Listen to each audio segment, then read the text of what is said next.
Hallo, herzlich willkommen zu einer weiteren Live-Session. Ich freue mich sehr, dass ihr heute live dabei seid. Und es geht heute um das Thema Wechselschlag, Speedpicking, schnelles Picking mit der rechten Hand. Und ich werde in diesem Video ein Kompendium zu diesem Thema mit euch gemeinsam durcharbeiten, so dass dann hier sozusagen die meisten Unklarheiten beseitigt sind.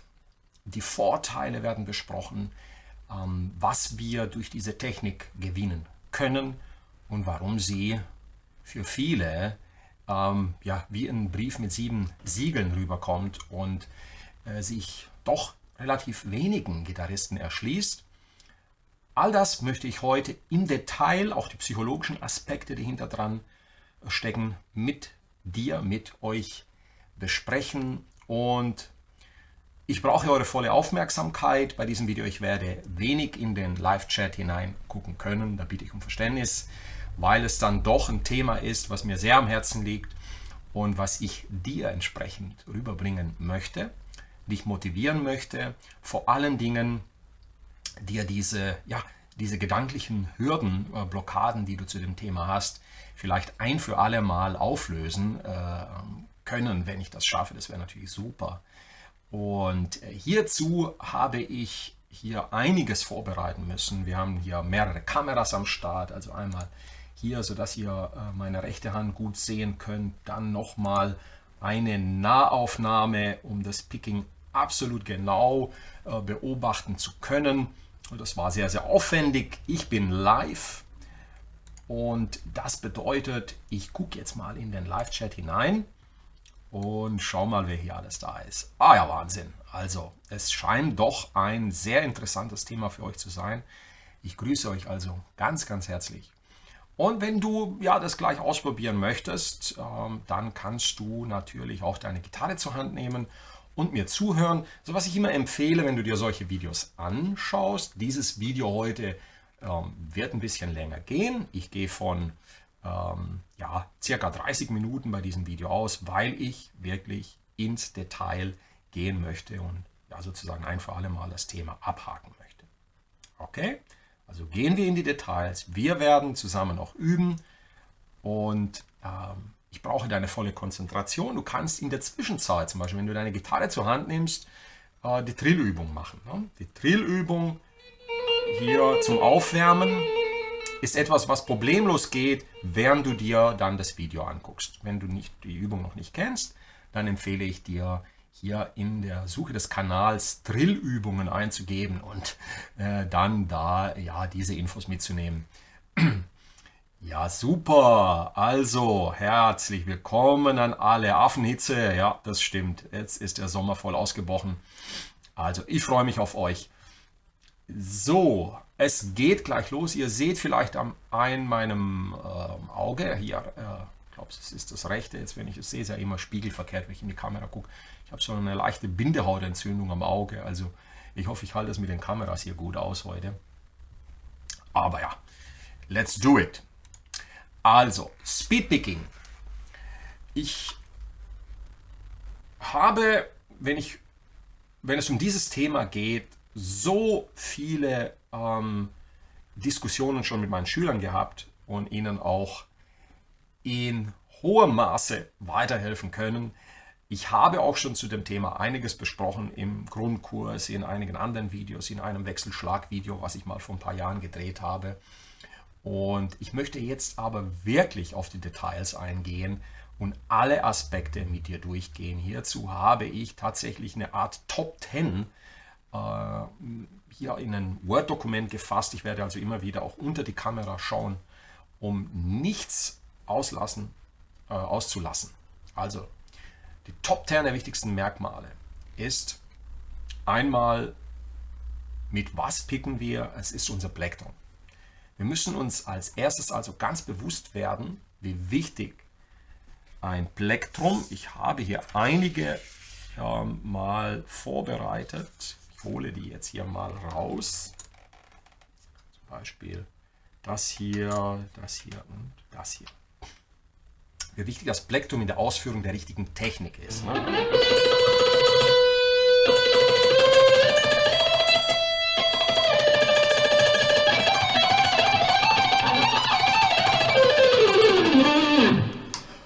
wichtig das Plektrum ist beim schnellen Spielen. Das Problem ist, dass die Leute das Gitarrenplektrum doch nicht ganz so ernst nehmen, habe ich festgestellt. Und wenn wir von den richtig guten Spielern reden, von den Profis, also reden wir jetzt mal von John Petrucci und so Leuten, dann werden wir herausfinden, oder Paul Gilbert, dass diese Spieler ihr Plektrum sehr, sehr ernst nehmen. Also meistens findet man auch diese Spielerplektren, zum Beispiel John Petrucci ist einer der besten Picker mit der rechten Hand und da gibt es auch das passende Plektrum dazu. Ne? Also zu Punkt Nummer 1 zum Thema welches Plektrum geht es erstmal um die richtige Größe im Vergleich zu deiner Spielhand. Also ich habe normale Hände, also keine großen Hände, ich bin ja nur 1,70 groß, also hier ist alles so im Normbereich und ich brauche hierzu ein relativ kleines Plektrum. Ich habe 15 Jahre lang Jazz 3 Plektrum. Das war sogar noch ein Tick kleiner wie mein jetziges. Ich gehe gleich in die Nahaufnahme. Und habe mit dem Jazz 3 wunderbare Erfahrungen gemacht. Dunlop Jazz 3. Lasst euch nicht irritieren, dass das Plektrum Jazz heißt. Das ist 1,5 mm dick und es liegt wunderbar in der Hand. Okay, also wir müssen uns bewusst werden, das wäre jetzt zum Beispiel, gehen wir mal in die Nahaufnahme, ein Plektrum in einer Größe ein bisschen zu groß für meine Hand. Und das hier ist, das schwarze hier ist super gut. Da guckt nur die kleine Spitze raus. Und das rote hier, das ist das, was ich zurzeit verwende. Das sind, wie ihr schon wisst und auch öfters gehört habt von mir, das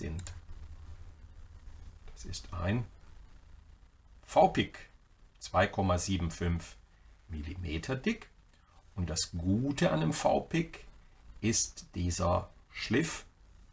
Es ist ein V-Schliff. Also hier ist es sehr scharfkantig geschliffen und dadurch kann es wunderbar über die Seiten gleiten. Es gibt mir auch einen sehr knackigen, perkussiven, kontrollierten Ton. Und singen. Ja, man darf natürlich als nächstes überhaupt nicht vergessen, wie wichtig der Ton ist, den unser Plektrum erzeugt. Also, du nimmst das passende Plektrum für deine Hand. Von der Größe und von der Dicke empfehle ich dir bei E-Gitarre, alles was über 1 mm geht, ist gut. Ich bin bei 2,75 angelangt. Das ist dann schon Geschmackssache. Aber warum über 1 mm? Es geht um den Ton, den du dadurch erzeugst. Und das Plektrum unter 1 mm ist, hast du nicht diesen Attack und vor allen Dingen die Kontrolle, die du brauchst, um diesen präzisen Picking-Klang zu erzeugen. Okay? So, Punkt Nummer 2. Die Dicke ist wichtig für mich und der Kantenschliff. Was ich nicht will, ist eine runde Kante, weil mit einer runden Kante bekomme ich nicht diesen perkussiven, ja, diesen schönen Attack und den Klang, den ich will.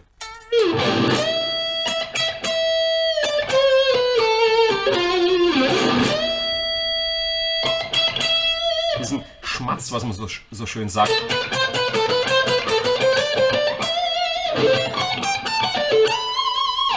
Oh, dieses Speed-Klang würde ich ihn einfach nennen. Ne? Und manche meiner Plektren habe ich tatsächlich jahrelang gespielt, weil sie auch dann teilweise diesen Kantenschliff durch das Spielen bekommen haben. Also die Kante hat sich dem angepasst, was ich gespielt habe. Und obwohl es dann schon relativ abgespielt war, habe ich es noch länger benutzt, wie ich es eigentlich hätte benutzen sollen. Also mittlerweile 1-2 Mal im Jahr kann man das Plektrum wechseln, wenn es abgespielt ist. Die V-Picks halten relativ lange. Also ich nenne diesen Sound den Speedklang. Das ist mit einer runden Kante nicht möglich. Wenn die Spitze abgespielt ist, auch nicht. Dann solltest du auf ein neues Plektrum umsteigen. Also Kantenschliff, wunderbar. V-Picks sind seit 2000, seit über fast 20 Jahren die Picks meiner Wahl. Sie haben den perfekten Ton und ich kann 10-15% schneller spielen. Meine absolute Empfehlung. Diese Plektren werden mittlerweile auch von anderen Firmen kopiert. Gravity Picks und wie sie alle heißen. Ausprobieren, den richtigen für dich finden. Oder auch mal vielleicht so von jemandem, der ein Signature-Plektrum hat. Wie jetzt John Petrucci kann man auch. Das ist ein Dunlop-Plektrum, kann man auch ausprobieren. So. Wenn wir nun das Plektrum in den Fingern halten, und das gucken wir uns jetzt gleich an, sollte unsere Überlegung sein, wie viel eigentlich von der Spitze des Plektrums zur Ausführung der Technik zwischen unseren Fingern hervorschaut.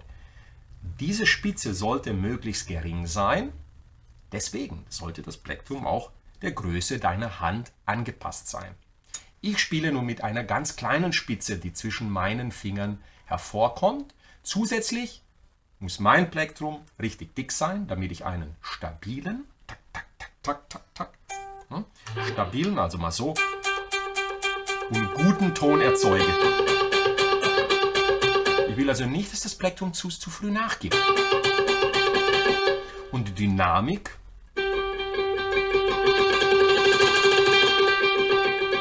also von leise zu laut erzeuge ich durch härteres Spielen. Das ist auch ein ganz wichtiges Thema. Dieses dynamische leise und dann laut. Also diese hauchdünnen Picks, also unter einem Millimeter, haben den Nachteil, dass sie sich beim Anschlagen der Saite viel zu schnell verbiegen und man keinen präzisen Ton hinbekommt. Entsprechend klingt das Picking dann einfach nur unpräzise, ungenau und um es in meinen direkten Worten zu sagen, schlampig. Das funktioniert nicht. Okay, nun haben wir das Plektrum, ja, wir haben es, und können uns Gedanken machen, in welchem Winkel wir die Saiten anschlagen. Und bevor wir das jetzt noch machen, möchte ich noch einmal in die Nahaufnahme gehen und dir meine Plektrumhaltung genau zeigen. So. Das, was wir auf der Gitarre machen, sollte so natürlich wie möglich sein. Das bedeutet, das Einzige, was ich jetzt mache, ist, dass ich meinen Zeigefinger hineinziehe, wie du oben in der Aufnahme auch gut sehen kannst, völlig entspannt unter meinen Daumen. So. Daumen und Zeigefinger bilden auf dem jeweils ersten Glied, hier seitlich also, siehst du, das ist alles, was ich mache. Die bilden hier unten eine Linie. Der Zeigefinger soll nicht drüber stehen, der Daumen soll nicht drüber stehen. Das nach vorne greifen des Plektrums, das wollen wir vermeiden, weil dadurch entsteht hier und hier ziemlich viel Spannung. Und so, wenn wir einfach nur den Finger reinholen, entsteht hier, das kannst du sehen, so, wenn ich hier zusammendrücke, keine Spannung. Hier ist jetzt ist Spannung da, wenn ich vorne das Plektrum greife. Jetzt ist keine Spannung da, also aus der Haltung einfach so. Und ich kann hier wunderbar meine Hand noch zusammendrücken. Das ist also alles relaxed. Das Plektrum ist bei mir eine Verlängerung meines Zeigefingers, seitlich, natürlich nicht unten dran, weil dann habe ich wieder die Spannungsgeschichte, sondern auf der linken Seite hier, du siehst, mein Finger ist schon relativ gebogen nach so langen Jahren des Plektrumspiels. Ja.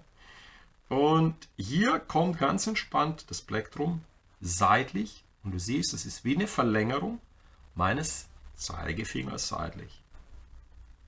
Mein Daumen schließt oben mit der Kante des Plektrums ab. Fühlt sich total natürlich an. Und unten guckt nur eine kleine, klitzekleine Spitze raus. In welchem Winkel schlagen wir nun die Saiten an? Es geht also nicht nur um die Geschwindigkeit, die wir beim Picken erreichen, sondern auch um diesen perkussiven Klang, den wir durch unseren Anschlag erreichen wollen.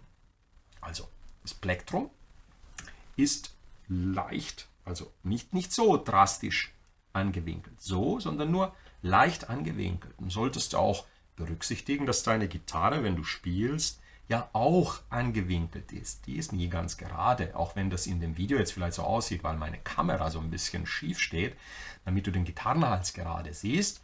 Hier unten rechts hast du das realistische Bild, nämlich der Hals steht ein bisschen nach oben. Also haben wir schon mal einen Winkel. Wenn wir dann hier mit der rechten Hand nochmal leicht anwinkeln, dann haben wir so einen 30 Grad Winkel für die Seite und an diese geschliffenen Plektrumkante können wir nun auf dieser angewinkelten, also wenn ich flat picke, also das Plektrum ganz gerade halte, habe ich einen großen Widerstand. Und wenn ich es leicht, du siehst es hier mit dem Daumen, so leicht neige, dann ist der Widerstand geringer. Wenn ich zu stark neige, dann zirpt es nur noch. Das ist nicht das, was wir wollen, sondern wir wollen trotzdem mit Dynamik und ein bisschen Widerstand in die Seite reingehen. Okay, so, das war Punkt 3. Oh, zu Punkt 4. Oh, nun kommen wir tatsächlich zu der Geschwindigkeit und sollten uns Gedanken machen, in welchem Tempo wir gerade aktuell spielen können. Was ist unser aktuelles Ist-Tempo? Welches Zieltempo wir erreichen wollen und wie wir nun unser Training konkret aufbauen. Ja. Offensichtlich ist natürlich, je größer mein Winkel ist, mit dem ich die Seite anschlage, umso länger wird es dauern. Also wenn ich jetzt so, wenn du auf meine rechte Hand guckst, siehst du, ich habe jetzt eine große Bewegung. Und wenn ich die Seite treffen will, ist das Tempo, das ich erreiche, dann relativ begrenzt, weil ich viel Zeit brauche, um mein jeweiliges Ziel, nämlich die Seite zu erreichen. Der Weg ist einfach länger. Ja, wenn ich jetzt so eine Tonleiter spiele und mit viel Bewegung in der rechten Hand, dann ist mein erstes Ziel ist dann natürlich, diesen Weg so klein wie möglich zu machen. Also, im Grunde genommen, das habe ich euch schon oft gesagt, verlasse ich die Seite überhaupt nicht. Gucken wir uns mal das genau an.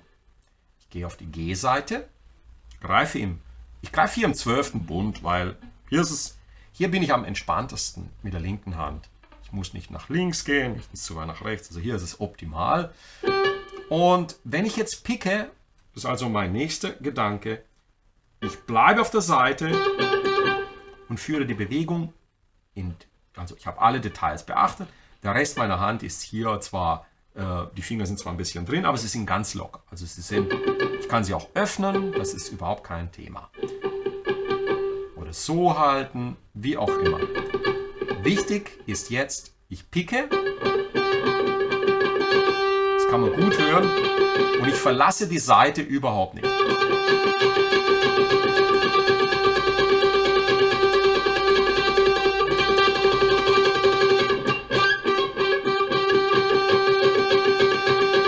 Also ich versuche die Bewegung, mein Ziel ist es, die Bewegung, mit der ich die Gitarrenseite anschlage, so minimal wie menschlich möglich auszuführen.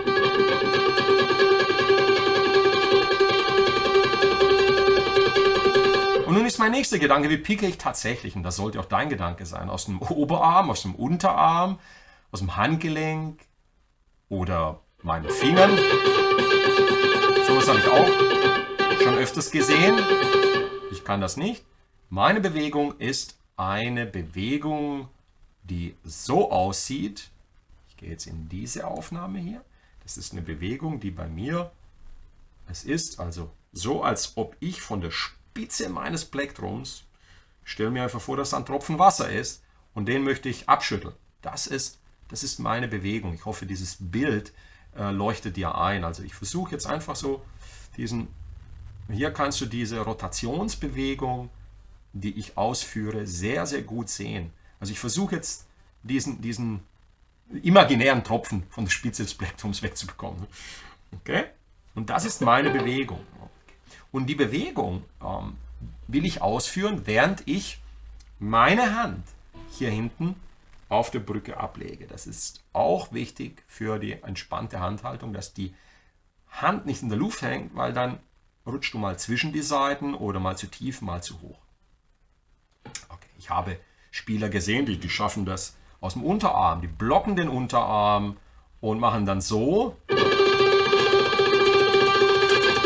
Ich bekomme das auch relativ gut hin, aber ich merke, ich verschwende zu viel Energie mit meinem Unterarm. Den ganzen Unterarm hier zu blocken und dann den ganzen Arm zu bewegen. Ja? Also wichtig ist, dir bewusst zu machen, welche Bewegung wann du bis zu dem Punkt hier unten, wenn du hier ankommst, tatsächlich ausführst. Okay? Also meine Technik funktioniert aus einem lockeren Handgelenk heraus. Diese Technik sehe ich als die effizienteste und vor allen Dingen entspannteste Technik, mit der ich die höchsten Geschwindigkeiten erreichen konnte.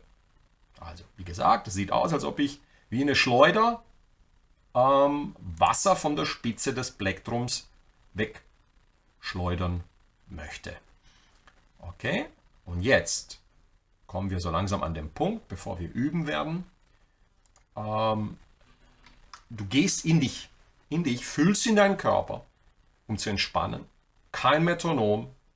Ist wichtig, wir lernen zu relaxen, dass der ganze Körper entspannt ist. Denn nur so können wir auch für einen längeren Zeitraum so spielen.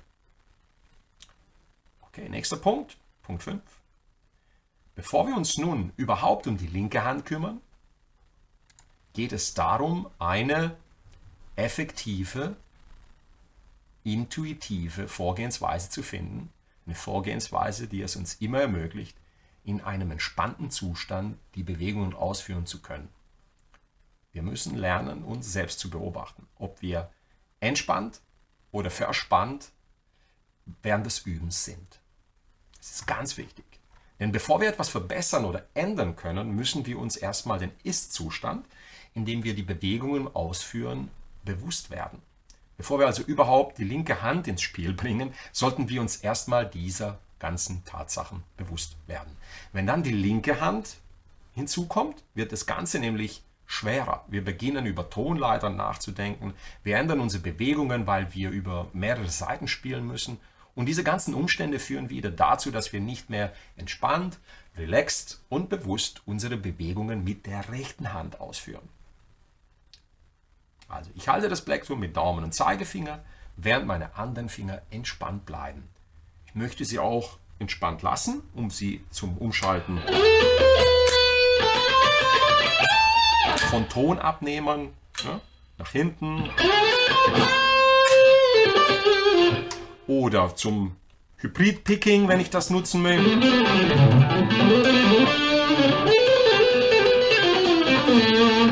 Wenn ich Hybrid-Picking, also Picken mit Plektrum und mit dem Finger hier unten, das verwenden möchte, aber um das geht es nicht. Ja? Denn die größte Schwierigkeit, und da sind wir dann schon bei dem nächsten Punkt, bei Punkt 6, die meisten haben, ist, dass sie sich nicht bewusst sind, dass sie als erstes eine solide Tremolo-Picking-Technik entwickeln müssen. Und manche versuchen sich, das ist so ein Punkt, also oft kommen auch Schüler zu mir, die sich seit Jahren zum Beispiel an einem Gitarrensolo versuchen und dann kommen sie wieder an Stellen in diesen Solos, wo es einfach nicht mehr weitergeht, weil dieses Grundprinzip, nämlich dieses Tremolo-Picking, noch nicht in die Spieltechnik, in die Spielweise integriert wurde. Also die haben sich monatelang mit dem einfachen Dreier-Pattern abgemüht, sowas.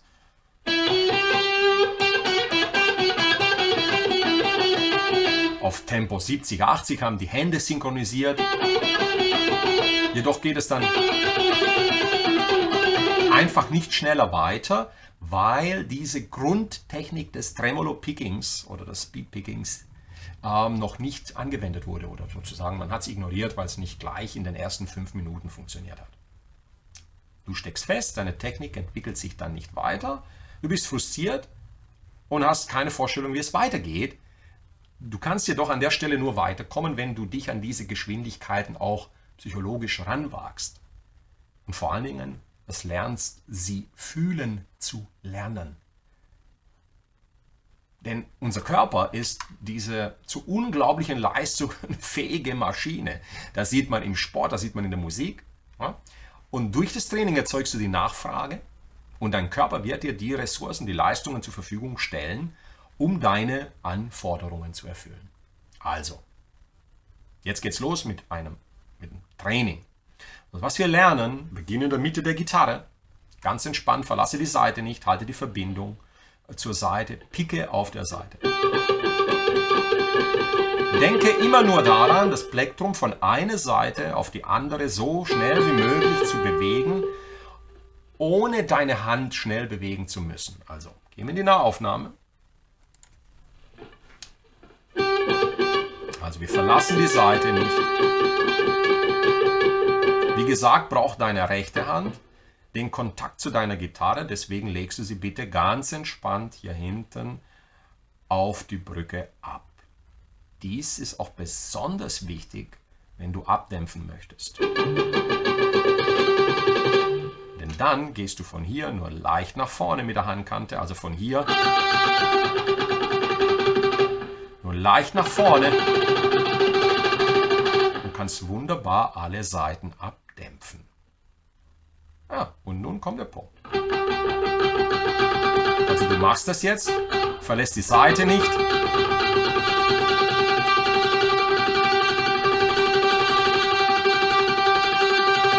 Und nun kommt der wichtige Punkt. Du übst das. Es klappt nach 5 Minuten nicht. Und dann sagst du schon, was soll's? Ich gebe auf. Es wird eh niemals funktionieren. Fertig. Das war's dann. Nein, du wirst den Punkt finden, an dem dein Gitarrenplektrum sich am leichtesten über die Saiten bewegt. Das ist deine nächste Aufgabe. Und nicht nach 5 Minuten aufgeben. Du wirst diesen Punkt für dich finden. Unsere Anatomie, unsere Physis, die Möglichkeit, das Plektrum in einer kleinen, kontrollierten Bewegung auszuführen, ist natürlich von Mensch zu Mensch unterschiedlich. Jedoch eins garantiere ich dir, du wirst diesen Punkt finden, wo er ganz sicher bei dir funktioniert. 100 Pro. Ich garantiere es. Ja, ich weiß, es scheint hier jede Menge psychologische Hürden zu geben. Einmal, weil die Leute den Gitarrenlehrer zu sehr beim Wort nehmen, zu sehr entspannen und dann gar keinen Energielevel erreichen. Also die Balance zu finden, um diese Übungen ausführen zu können. Im Gegenzug gibt es dann jene, die mit voller Energie und Karacho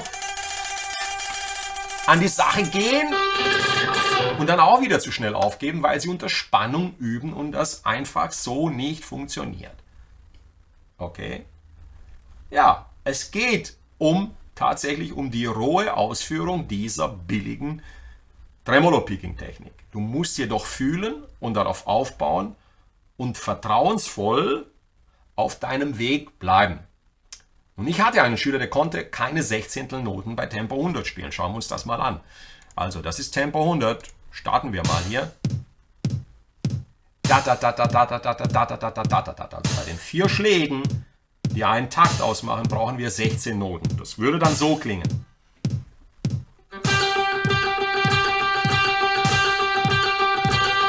Ich betone die 1, dass man es ein bisschen hört und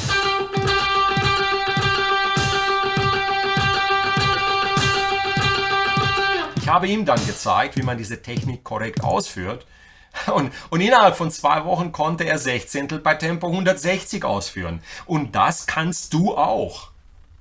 Ja, es geht darum, von dem Glauben und dem Gedanken, dass es gleich funktionieren, perfekt sein muss, endlich loszukommen. Diese psychologische Hürde zu nehmen und diese Technik einfach auszuprobieren. Im Vertrauen, dass dein Körper dir die Ressourcen zur Verfügung stellt, die du dafür brauchst. Und deswegen reite ich so stark darauf herum, auf diesen psychologischen Aspekt. Ohne die Auflösung dieser psychologischen Konditionierung wirst du zweifelsohne bis zu diesem Punkt gekommen sein und dann aufgeben und diese Technik wird niemals funktionieren. Es geht schon damit los, wenn ich dir sage, dass du das Wort Geschwindigkeit oder Speed, wenn du es hörst, dann sofort oft, manche ziehen es ins Lächerliche, andere weisen das von sich und dann diese Assoziationen im Gehirn entstehen, dass es bei Menschen wie mir und bei diesen ganzen Online-Spielern nur darum geht, schnell zu spielen. Nee, es geht nicht darum. Es geht ganz sicher nicht darum. Deswegen in aller Deutlichkeit, vielleicht bist du ja jemand, der einfach nur bei Tempo 100 spielt und endlich mal auf Tempo 140 gehen will. Entweder in deinem Blues, in deinem Rockspiel, in deinen Country Licks, welche Stilistik du auch immer spielen möchtest.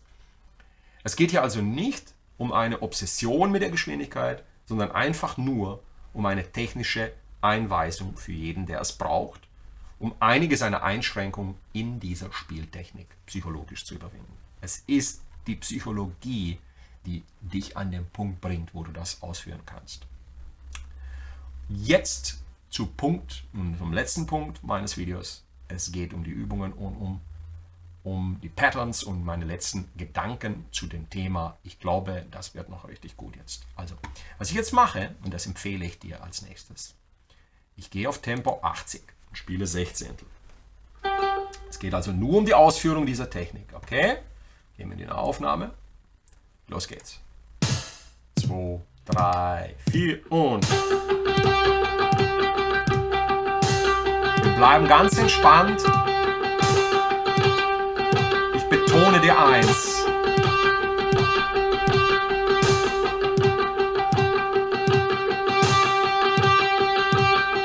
Und so testest du dich. Okay, die funktionieren. Ich springe jetzt von 80 auf 100. Da. Das sollte für dich möglich sein. Also die Seite nicht verlassen mit all meinen Tipps, die ich dir gegeben habe.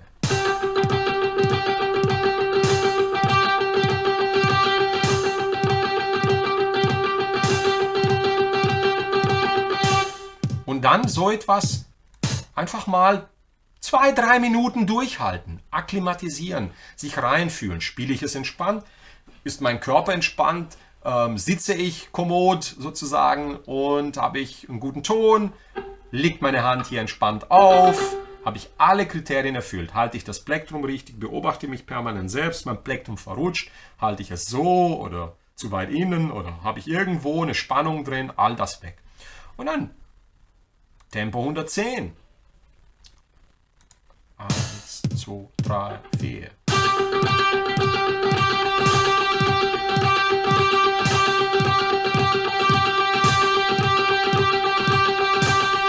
Und das genügt dann schon, wenn du das an dem ersten Tag, wo du mit dem Training beginnst, ein paar Minuten trainierst, dich sozusagen anfreundest mit der Technik. Geringe Bewegung, kein Widerstand, angeschliffenes Plektrum, passendes Plektrum herausgefunden.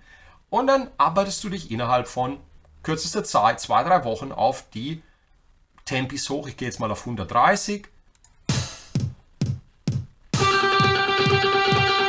Immer noch entspannt.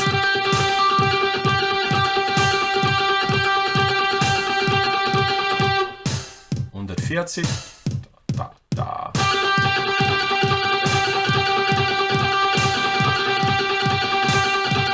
Dranbleiben.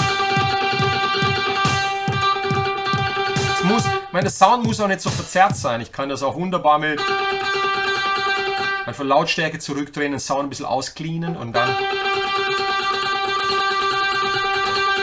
Ich weiß nicht, ob man den Akzent hört, aber... Ich versuche immer auf die 1. Jetzt mal auf 160, einfach spaßeshalber. 1, 2, 3, 4...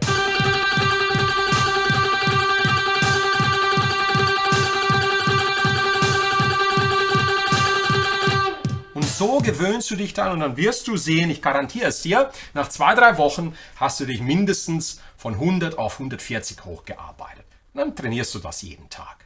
Okay? So, das war es jetzt mal mit dem Metronom, bevor wir den parken wir jetzt mal hier drüben. Ja. Also, Tremolo-Picking oder ich nenne es auch Mandolinen-Picking lebt davon, dass du erstmal ein Gefühl dafür entwickelst. Es geht also nicht um permanent jetzt eine halbe Stunde das zu spielen, sondern es geht 2-3 Minuten.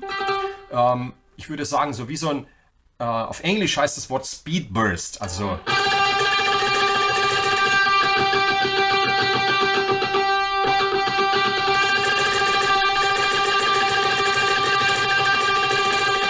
mal richtig rangehen an das, also akklimatisieren, 2-3 Minuten. Um dann einmal im Leben diese Wärme, diese Energie im Handgelenk zu spüren. Und vielleicht geht es dann am nächsten Tag schon auf 110, 120 und dann dieses Tempo, vielleicht auch 140, mal 2, 3.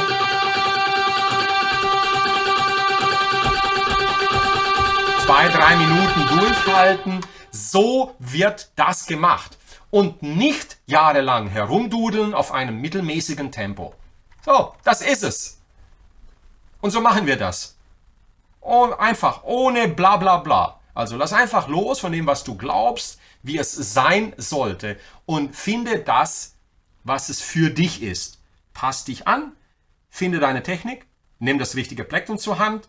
Und es werden immer wieder Leute auftauchen, die dir sagen, dein Picken sollte so oder so aussehen, du solltest das so oder so machen, das ist alles Bullshit, bla bla bla.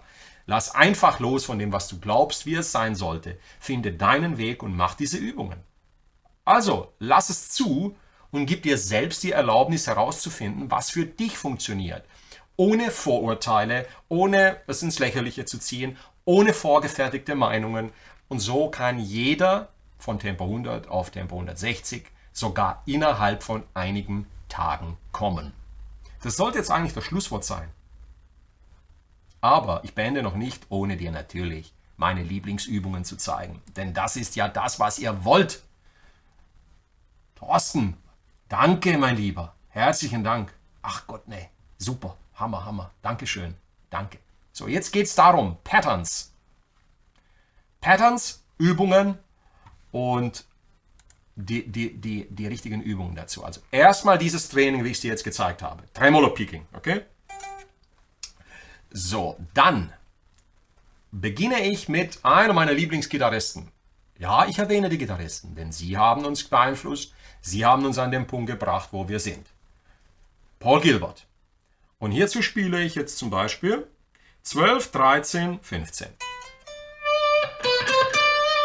Oder du kannst auch hier, wenn du willst. Ja, ich geh mal nach links. 5, 6, 8 auf der H-Seite. Und dann, das Einzige, was ich jetzt mache, ist 1, 2, 3, 1, 2, 3. Dasselbe Prinzip. Kleine Bewegung mit der rechten Hand. Unser Tremolo-Picking haben wir jetzt 2-3 Wochen trainiert. Es beginnt zu funktionieren. Und jetzt kommt die Koordination. Ne? Zeigefinger entspannt liegen lassen. Was ich nicht sehen will, ist hier so eine Weißwurst im Zeigefinger. Also wenn du hier so drückst, dann drückst du zu stark. Und dann 5, 6, 8. Das ist die eine Bewegung, die du lernen musst.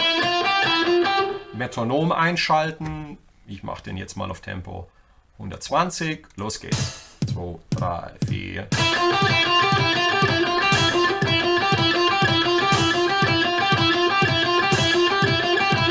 Rückwärts, selbe Bewegung, jetzt rückwärts vom kleinen Finger beginnend.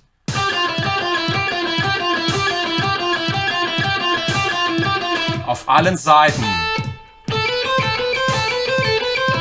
Keine Tonleiter.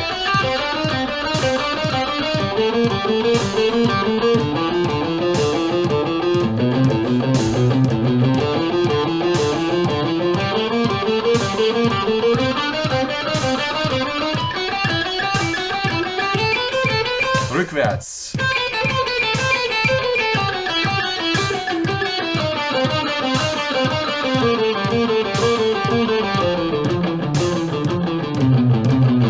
So, diese 2 Fingersätze erstmal, sorry für das Wackeln hier. Das ist, wenn ich den Tisch berühre und die Kamera liegt hier auf dem Tisch, dann zittert das ein bisschen. Sorry for that. So, das ist die erste Koordination. Mal wieder die Triole. Vor und zurück. So, jetzt machen wir ein Paul Gilbert Pattern. Wir spielen 5, 6, 8 und unten auf der E-Seite die 5. Das sind dann 1, 2, 3, 4, 5, 6 Töne. Jetzt beobachte meine rechte Hand, welches Tempo hier möglich ist.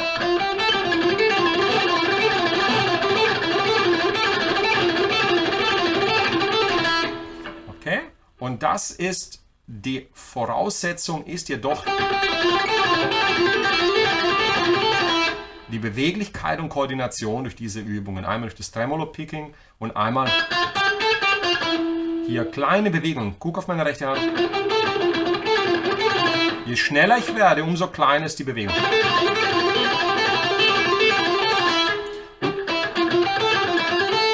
Und ich Ich beginne zwischen den Saiten, man kann außen beginnen. Aber dann siehst du gleich anhand meiner rechten Hand, dass die Bewegung größer ist. Ich beginne also zwischen der Saite. Dadurch ist die Bewegung für mich klein, aber beide Varianten kannst du trainieren und finde, welche für dich die bessere Variante ist. Okay. So, das ist eines der Paul Gilbert Patterns und das kannst du überall, ne?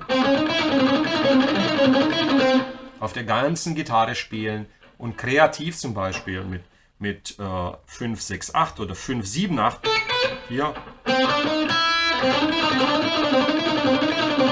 Ich zeige dir auch gleich noch ein Picking-Pattern von Steve Morse, was genial ist. Und der klassische Paul Gilbert geht dann so weiter. Und das sind dann 1, 2, 3, 4, 5, 6, 1, 2, 3, 4, 5, 6. Also er verwendet hier die Note auf der E-Seite, also genau das Pattern von vorhin. Und danach spielt er nochmal in der C-Dur-Tonleiter beispielsweise. Also.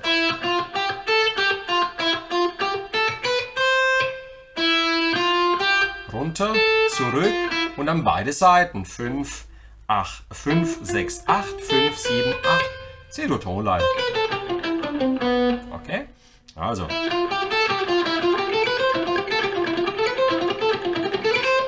Ja, das kann man wunderbar.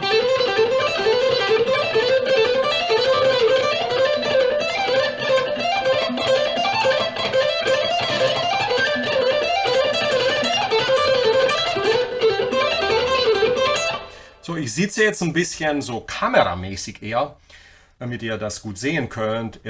Ich würde jetzt ein bisschen den Gitarrenhals noch mehr anwinkeln, um das Ganze dann noch einen Hauch leichter spielen zu können. Also, das war ein Paul Gilbert Pattern. Als nächstes zeige ich dir ein Arpeggio, was mir sehr geholfen hat, von Gary Moore. Mega cool. Das sind 2 Töne pro Seite diesmal. Und hier lernst du dann schnell zu picken und Seiten zu wechseln. Also ich spiele jetzt 7 auf der D-Seite, 8 und dann 7 und 10 auf der G-Seite, vor und zurück.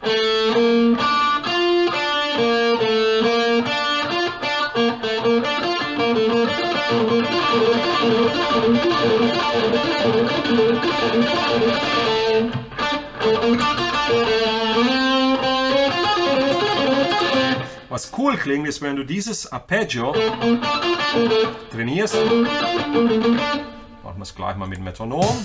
2, 3.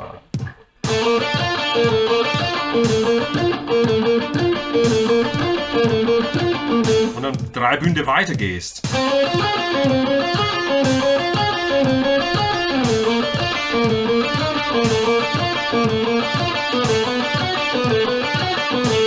Und hier kannst du unterschiedliche Fingersätze auch ausprobieren. Ne? Also zum Beispiel Zeigefinger, Ringfinger und dann unten ein großer Stretch, also ein größerer hier. Ne? Das wäre da 7, 9, 7, 11.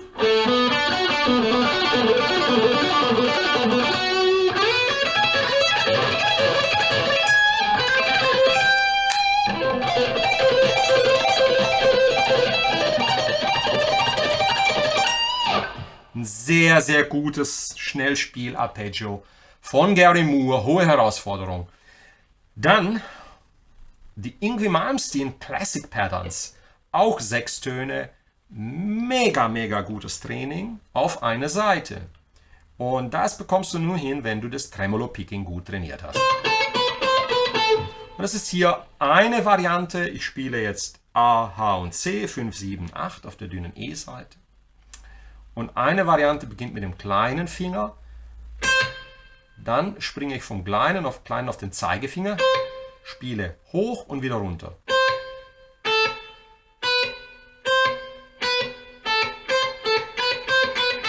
Das hört man, es ist sehr klassisch.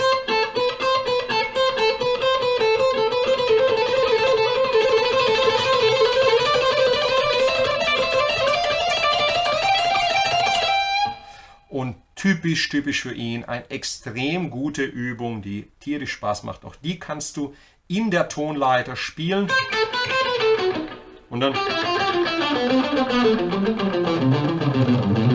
beispielsweise in der Dur-Tonleiter. Und dann die Umkehrung des Picking-Musters. Statt mit dem kleinen auf den Zeigefinger zu springen, hoch und wieder runter, spiegeln wir das Ganze beginnen mit dem Zeigefinger, springen auf den kleinen, spielen rückwärts und wieder hoch. Ja?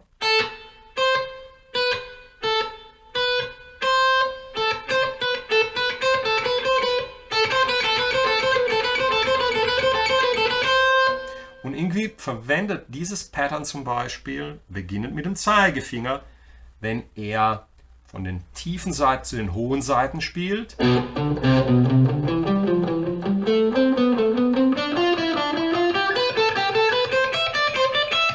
Und er verwendet das zweite, also das erste, was ich dir gezeigt habe, beginnend mit dem kleinen, wenn er von den hohen zu den tiefen Saiten spielt.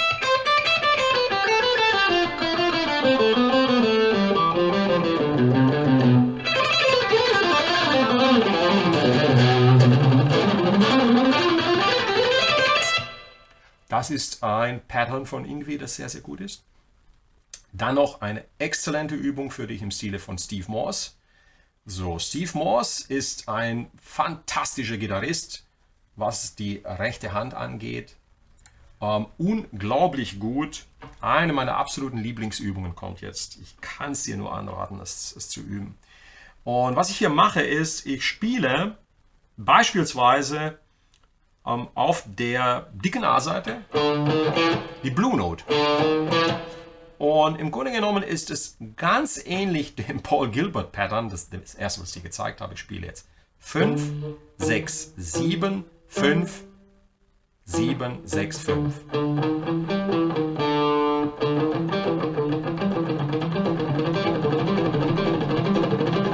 Leicht abdämpfen, damit es diesen coolen Sound hat. Und was Steve Morse macht, er macht das hier. Du findest die ganzen Patterns und Übungen auch noch in anderen Videos, die ich schon gemacht habe, noch detaillierter. Also 5, 6, 7, 5 auf der D-Seite und dann wieder zurück. 1, 2, 3, 4, 5, 6, 1, 2, 3, 4, 5, 6. Und dann als nächstes kippe ich den Ringfinger und spiele hier die 7 auf der D-Seite.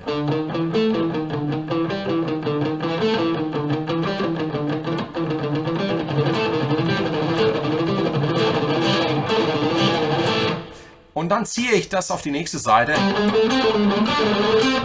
Hier und hier zum Beispiel in der Pentatonik kann ich die Blue Note auch noch spielen.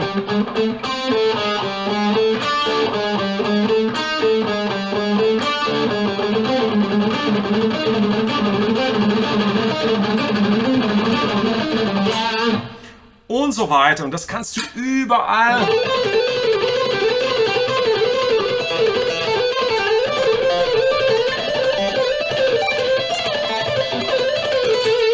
Das hört man in diesen Steve Morse Patterns. Warum dieser Gitarrist? Nun, er ist einer der besten Wechselschlagpicker der Welt. So, machen wir noch ein Beispiel von einem deutschen Gitarristen, das mir sehr, sehr gut gefällt. Thomas Blug aus dem Saarland in dem Song Strat King. Diesen Lick habe ich in einem anderen Video auch nochmal detailliert gezeigt, aber ich möchte es nicht unerwähnt lassen, nicht immer nur die amerikanischen Gitarristen zeigen. In der Bridge des Songs spielt er das hier.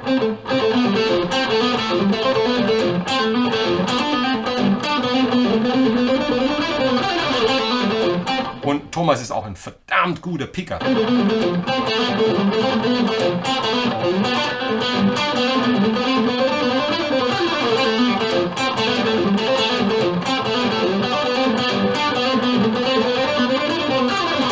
Ich werde diese Videos alle hier unten verlinken und das war aus dem Song Strat King. Also ich werde all diese Videos hier unten verlinken, sodass du dann, wenn du die Technik anwendest, diese Sachen auch üben kannst. So, das sollte es gewesen sein. Gib dir selbst die Erlaubnis herauszufinden, was für dich funktioniert. ohne Vorurteile und vorgefertigte Meinungen. Das ist das, was ich dir wünsche. Und so kannst du problemlos von Tempo 100 auf 200, 140, 160, ja sogar 180 innerhalb von Tagen und ein paar Wochen aufsteigen. Das ist, was ich dir wünsche. Ich habe in dieses Kompendium alles reingepackt, was ich zu dem Thema weiß. Ich hoffe, das passt so. Ich habe keine Fragen mehr offen gelassen. Und so geht das, nicht anders. Was fällt mir noch ein? Was ich noch gemacht habe, ist, dass ich Melodien zum Beispiel mit diesem Tremolo-Picking. Ich habe mir als 17-, 18-Jähriger gedacht, wenn die Balalaika- und Mandolinenspieler, die ja permanent dieses Tremolo-Picking machen, das können, dann kann ich das auch lernen. Ne? Und habe dann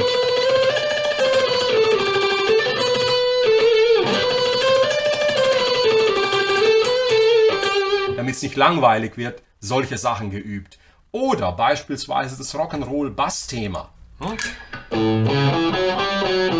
das du ja sicher kennst. 5, 4, 7, 4. 5, 4, 7, 5.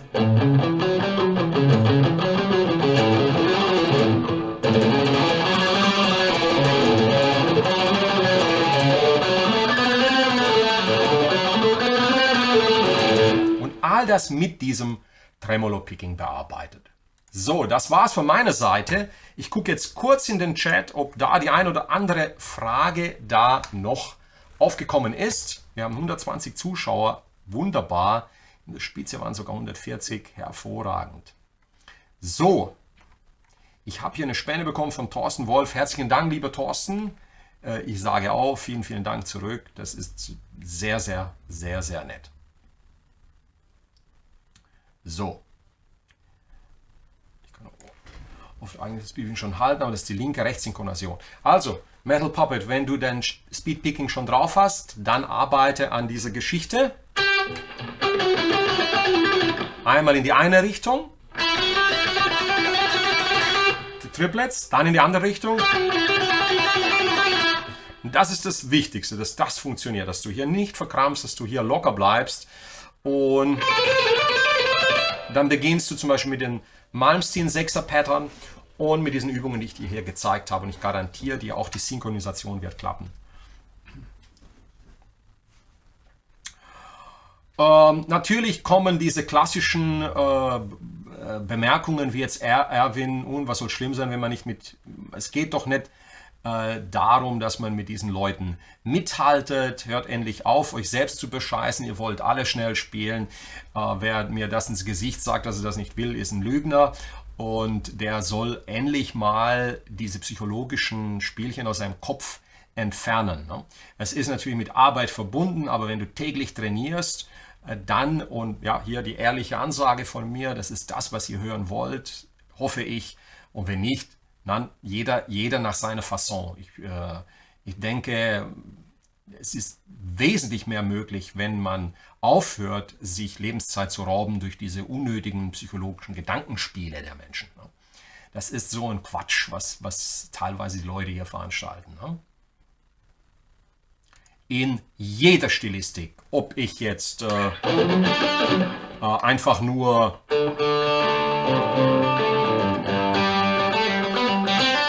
hier ankomme und dann im Gitarrensolo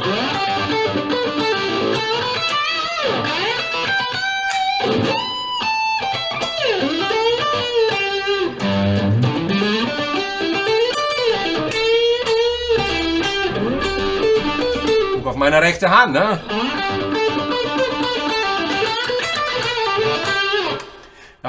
Das ist es. Du kannst in all den Songs, wo du an diese Barriere kommst, kannst du dann diese Technik anwenden und es wird funktionieren. So, das war es. Ja, lieber Thorsten, Dankeschön. Die Theorie ist gemeint, dass das Picking immer umdreht. Das will nicht in mein Hirn. Ja, das ist richtig. Da musst du viel Zeit verbringen, vor allen Dingen.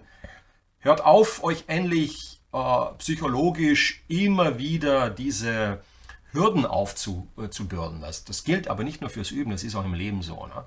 Also, das Wichtige ist, dir selbst erstmal diesen ganzen Bullshit, dieses Blabla, diesen Quatsch aus dem Gehirn zu fegen, ja?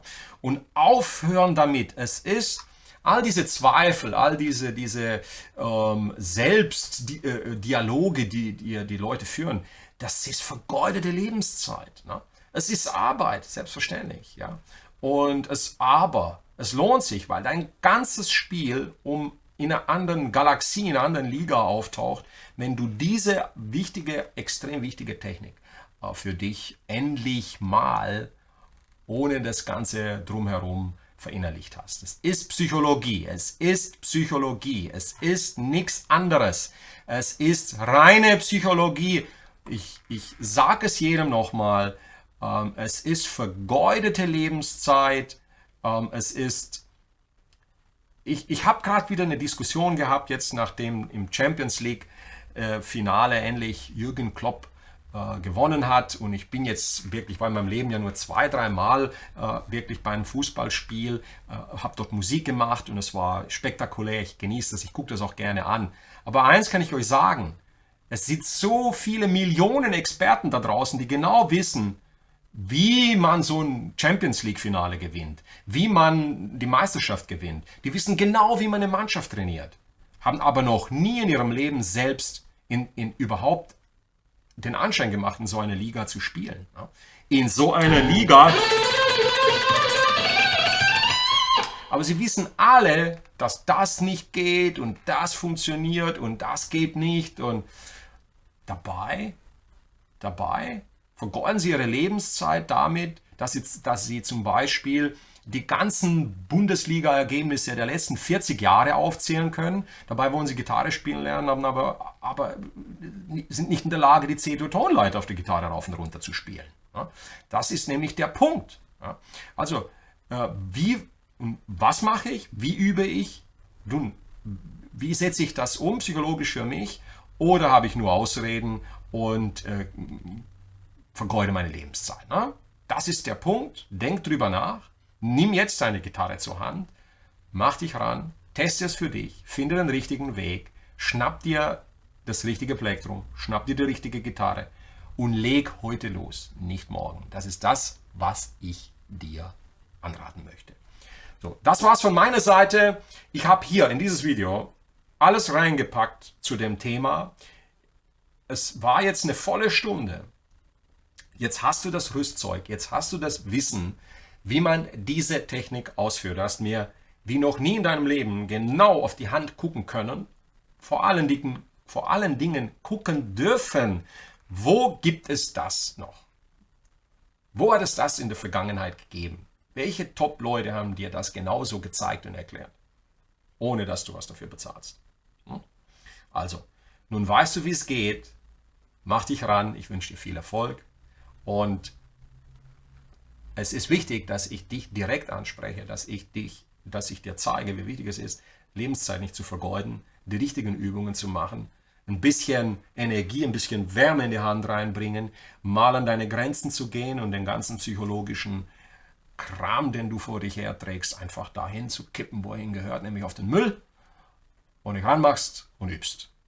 Ich will von dir unter diesem Video deinen Fortschritt hören. Ich will hören, wie es dir gelungen ist, innerhalb von 2 Wochen von Tempo 100 auf 140 zu kommen. Ich will wissen, wie viel du geübt hast. Ich will wissen, wie weit du es bringen möchtest. JK, ich danke dir ganz, ganz herzlich. Das hält hier das Ganze am Leben. Und vielen, vielen Dank dafür. Ich kann nur sagen, dass das ist sehr, sehr wichtig natürlich auch. Und ich packe in diese Stunde, ich will nie wieder von euch zum Thema, was soll ich üben, damit ich schnell picken kann, gefragt werden. Ich werde immer bis zum Rest meines Lebens nun auf dieses Kompendium, dieses Video hier verweisen.